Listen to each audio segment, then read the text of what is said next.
જય હિન્દ વિદ્યાર્થી મિત્રો, આજે આપણે એમકોમ સેમેસ્ટર 4 માં એકાઉન્ટિંગ ફોર વર્કિંગ કેપિટલ ડિસિઝનમાં તમારે જે પહેલું ચેપ્ટર છે કાર્યશીલ મૂડીનું આયોજન અને સંચાલન એટલે કે working capital planning and management. તો આજે આપણે આ ચેપ્ટરનો દાખલો જે 2021માં પૂછાણો છે તેનું સોલ્યુશન કરાવવાના છીએ. તો આજના વિડીયોમાં એન્ડ સુધી બન્યા રહેજો. તો ચાલો સ્ટાર્ટ કરીએ.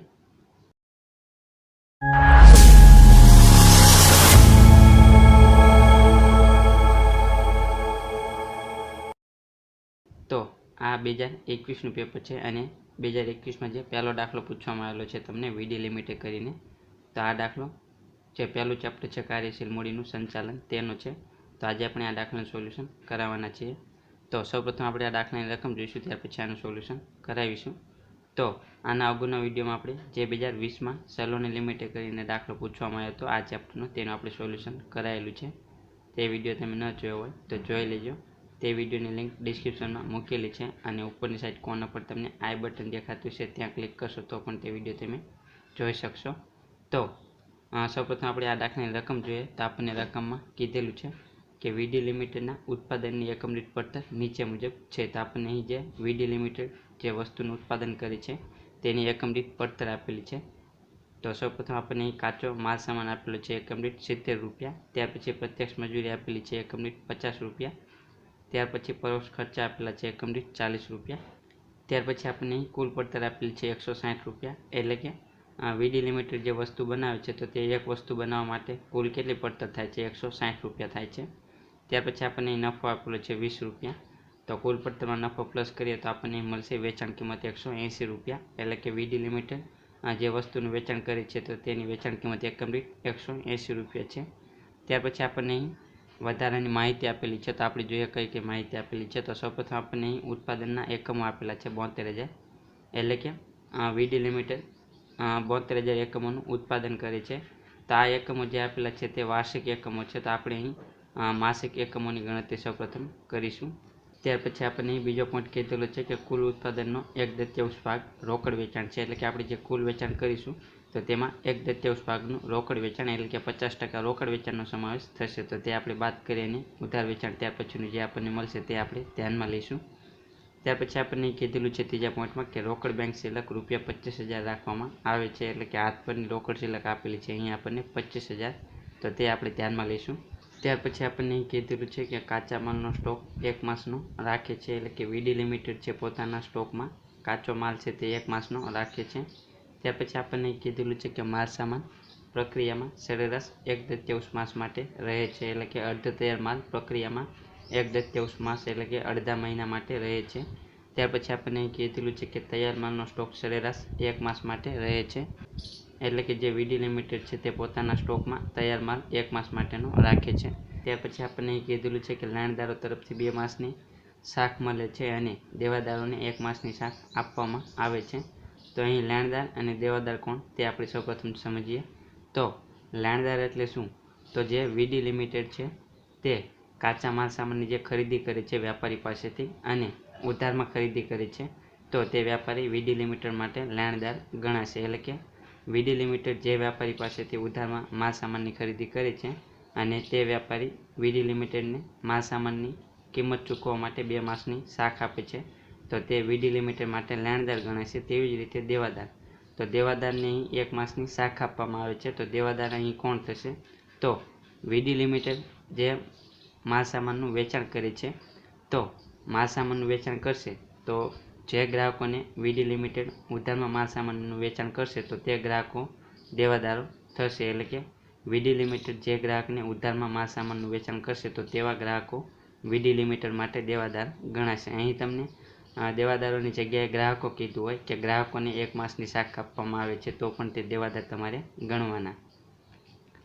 ત્યાર પછી આપણને કીધેલું છે કે મજૂરી ચૂકવવાનો સમયગાળો 1/4 માસ અને પરોક્ષ ખર્ચ ચૂકવવાનો સમયગાળો 1 મહિનાનો છે.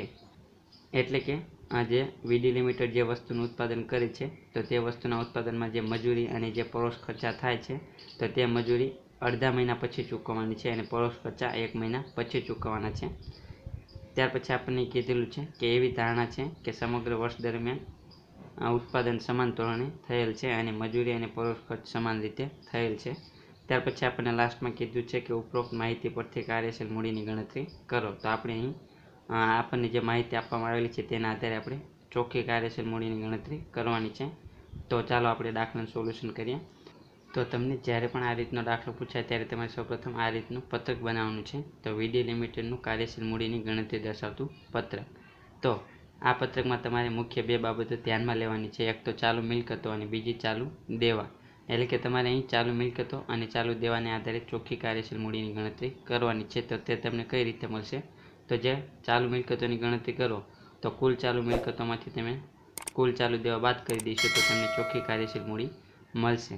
તો ચાલુ મિલકતમાં કઈ કઈ વિગત આવશે, ચાલુ દેવામાં કઈ કઈ વિગત તમારે ધ્યાનમાં લેવાની, તે તમામ ચર્ચા આપણે આની અગાઉનો જે વિડીયો મૂકેલો છે તેમાં કરેલી છે. તે તમે ન જોયો હોય તો જોઈ લેજો. તેની લિંક ડિસ્ક્રિપ્શનમાં મૂકેલી છે અને ઉપરની સાઈડ કોર્નર પર આઈ બટન દેખાતું હોય છે, ત્યાં ક્લિક કરશો તો પણ તમે તે વિડીયો જોઈ શકશો. તો સૌપ્રથમ તે વિડીયો તમે ન જોયો હોય તો જોઈ લેજો. તેમાં આપણે વિગતવાર ચર્ચા કરેલી છે. તો સૌપ્રથમ આપણે આ પત્રકમાં ચાલુ મિલકતોની ગણતરી કરીશું, ત્યાર પછી આપણે ચાલુ દેવાની ગણતરી કરીશું. તો આ પત્રકમાં તમારે સૌપ્રથમ ચાલુ મિલકતો ધ્યાનમાં લેવાની છે. તો આજનો વિડીયો ગુજરાતી મીડિયમ અને ઇંગ્લિશ મીડિયમ બંને વિદ્યાર્થીઓને હેલ્પફુલ થાય એટલા માટે આપણે બંનેમાં લખેલું છે. તો ગણતરી તમારે આ જ રીતે કરવાની છે, તેમાં કોઈ જ ફેરફાર થશે નહીં. આ જ પેટર્નમાં તમારે ગણતરી કરવાની થશે. તો સૌપ્રથમ આપણે ધ્યાનમાં લઈએ ચાલુ મિલકતો એટલે કે કરંટ એસેટ્સ. તો ચાલુ મિલકતોમાં દર વખતે આપણે સૌપ્રથમ હાથ પરની રોકડ શિલ્લક ધ્યાનમાં લઈશું અને તમને તે દરેક દાખલામાં આપવામાં આવેલી છે. તો આપણે અહીં જોઈએ તો આપણને રોકડ બેંક શિલ્લક આપેલી છે ત્રીજા પોઈન્ટમાં. તો આપણને અહીં કહેલું છે કે રોકડ બેંક શિલ્લક 25,000 રાખવામાં આવે છે. એટલે કે આપણે અહીં હાથ પરની રોકડ શિલ્લક થશે 25,000, એટલે કે કેશ ઇન હેન્ડ થશે 25,000. તો સૌપ્રથમ આપણે તે લખી દઈશું.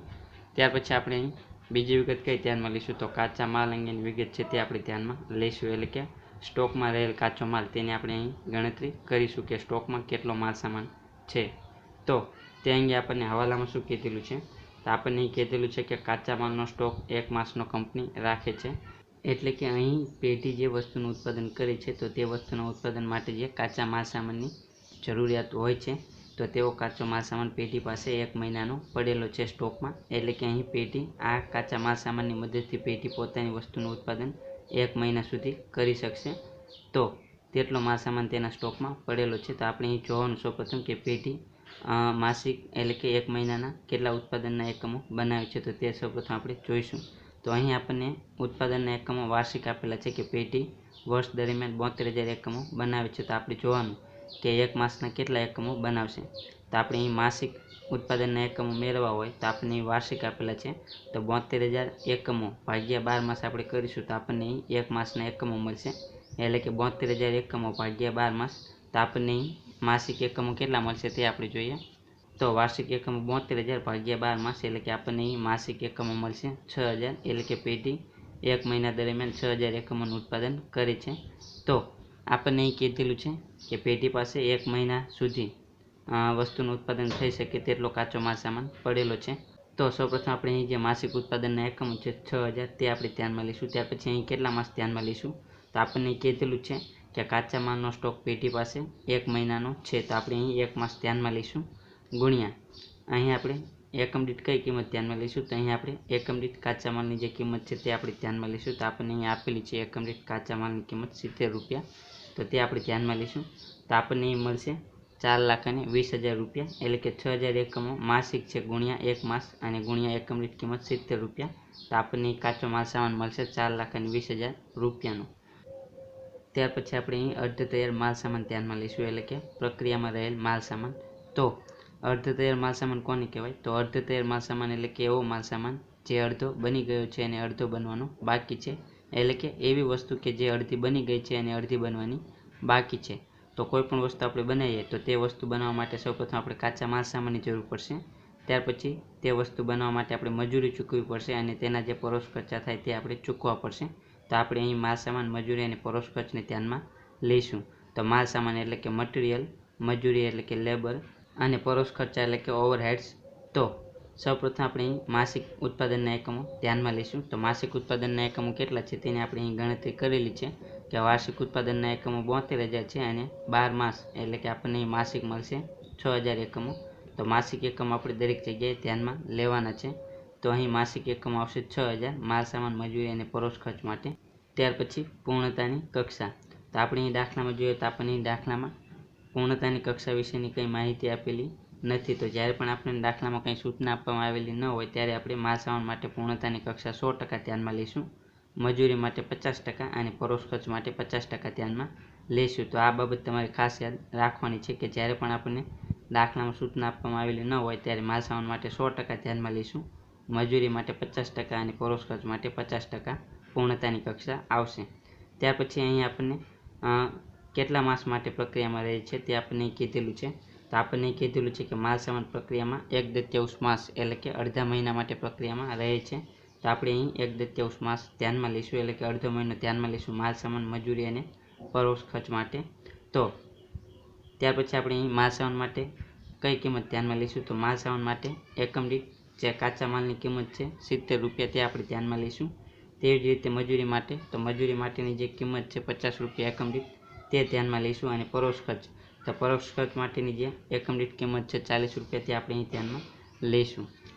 તો ત્યાર પછી આપણે જોઈએ કે 6000 એકમો છે માલ સામાનના અને પૂર્ણતાની કક્ષા 100%, એટલે કે 6000 એકમો ગુણ્યા 100% ગુણ્યા માલ સામાન પ્રક્રિયામાં 1/3 માસ માટે રહે છે એટલે કે 1/3 માસ ગુણ્યા એકમ દીઠ કાચા માલની કિંમત 70 રૂપિયા, તો આપણને મળશે માલ સામાન 2,10,000।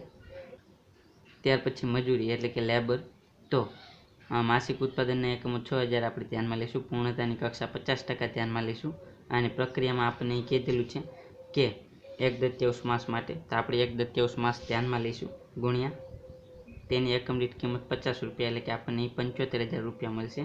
તેવી જ રીતે પરોક્ષ ખર્ચા એટલે કે ઓવરહેડ્સ, તો માસિક ઉત્પાદનના એકમો 6000 આવશે ગુણ્યા પૂર્ણતાની કક્ષા 50% આવશે ગુણ્યા તે પણ 1/3 માસ માટે પ્રક્રિયામાં છે તો 1/3 માસ આવશે ગુણ્યા એકમ દીઠ કિંમત 40 રૂપિયા આવશે પરોક્ષ ખર્ચની, તો આપણને અહીં મળશે 60,000 રૂપિયા। તો આ તેને ટોટલ કરીશું તો 2,10,000 પ્લસ 75,000 પ્લસ 60,000, તો આપણને અહીં મળશે 3,45,000 એટલે કે અર્ધ તૈયાર માલ સામાન આવશે 3,45,000નો।